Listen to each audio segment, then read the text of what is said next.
மாவட்டம் கூடலூர் அருகே தமிழக பகுதிக்குள் அறிவிப்பு பலகையை வைத்திருக்கிறது கேரள அரசு.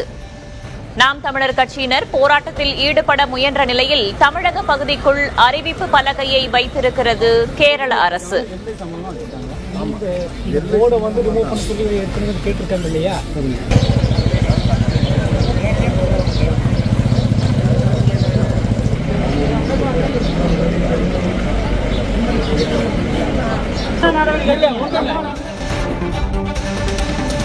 கூடுதல் தகவல்களை வழங்குவதற்காக செய்தியாளர் மகேஸ்வரன் இணைந்திருக்கிறார். அவரிடம் கேட்கலாம். மகேஸ்வரன், 2 கேள்விகள். நாம் தமிழர் கட்சியினர் அந்த பகுதியில் எதற்கு போராட்டத்தில் ஈடுபட முயன்றார்கள்? கேரள அரசு எதற்காக பலகை வைத்திருக்கிறது? வேதவழி நீலகிரி மாவட்டம் தமிழக கேரள எல்லை பகுதியில் இருக்கிறது, தாளூர் பகுதி.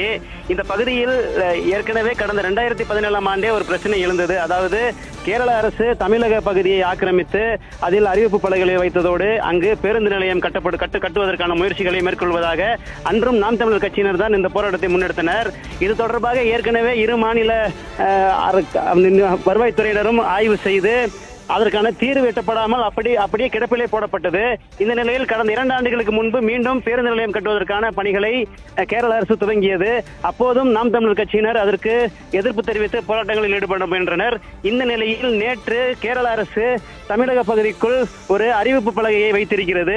இது நாம் தமிழர் கட்சியினருக்கு அறிந்த நிலையில் அவர்கள் நேற்று இரவே இப்பகுதிக்கு வந்து போராட்டத்தில் ஈடுபட முயன்றார்கள். இந்த நிலையில் இன்று காலை மீண்டும் இதே பகுதிக்கு வந்து நாம் தமிழர் கட்சியினர் அந்த அறிவிப்பு பலகையை அகற்ற வேண்டும் என கோரிக்கையை வைத்து போராட்டத்தில் ஈடுபட முயன்றனர். தகவல் அறிந்து கேரள காவல்துறையினர் அப்பகுதியில் குவிக்கப்பட்டிருக்கிறார்கள். அதே போல தமிழக பகுதியில் தமிழக காவல்துறையினரும் உள்ளனர்.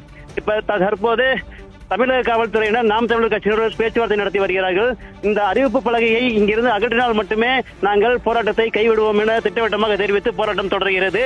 இரு தரப்பிலும் பேச்சுவார்த்தை தற்போது நடந்து வருகிறது. வேதவழி, தற்போதைய தகவல்களுக்கு நன்றி மகேஸ்வரன்.